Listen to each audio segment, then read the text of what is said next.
Killing the Rising Sun, How America Vanquished World War II Japan, is a highly popular history book authored by Bill O'Reilly, known for his controversial viewpoints.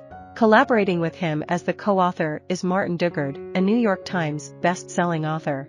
This book is part of a series called Killing, which includes titles such as Killing Lincoln, Killing Kennedy, Killing Jesus, Killing Patton, Killing Reagan, and most recently, Killing England.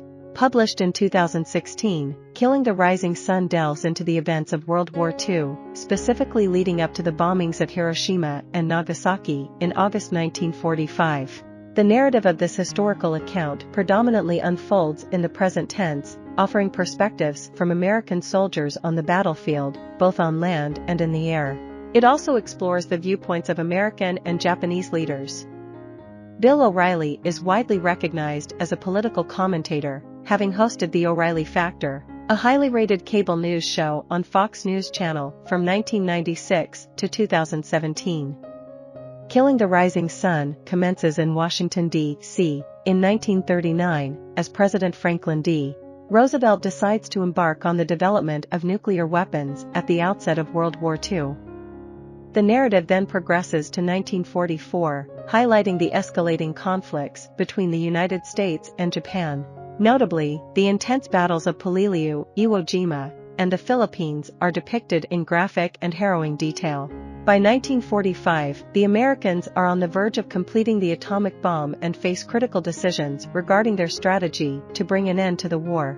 Following Roosevelt's passing, Harry Truman assumes the presidency and is confronted with momentous choices regarding the war's conclusion. In Tokyo, Emperor Hirohito's steadfast refusal to surrender and the unwavering determination of Japanese soldiers to fight to the death or face dishonor present a moral dilemma that continues to be debated even today. Killing the Rising Sun provides a comprehensive exploration of these complex historical events.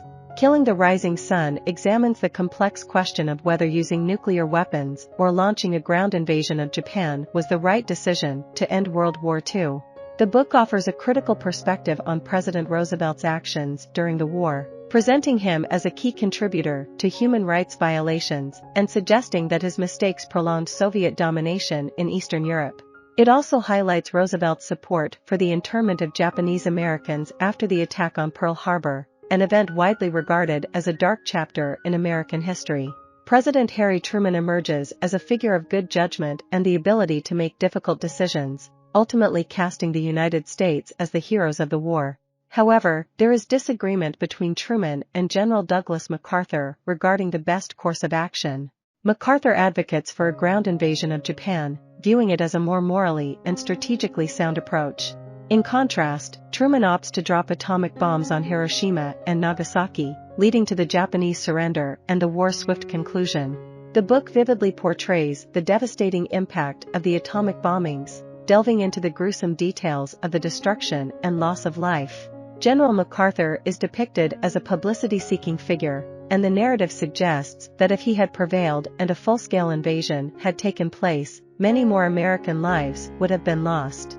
The author also points to MacArthur's decision earlier in the war to prevent aerial bombings in the Philippines to protect civilians, which the book portrays as irrational, considering the subsequent brutal treatment and killings of Filipinos by the Japanese.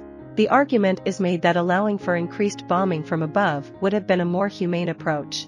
In summary, Killing the Rising Sun raises thought-provoking questions about the decisions made during World War II and offers a critical assessment of the actions of key figures such as President Roosevelt and General MacArthur, while emphasizing President Truman's role in bringing about the war's end.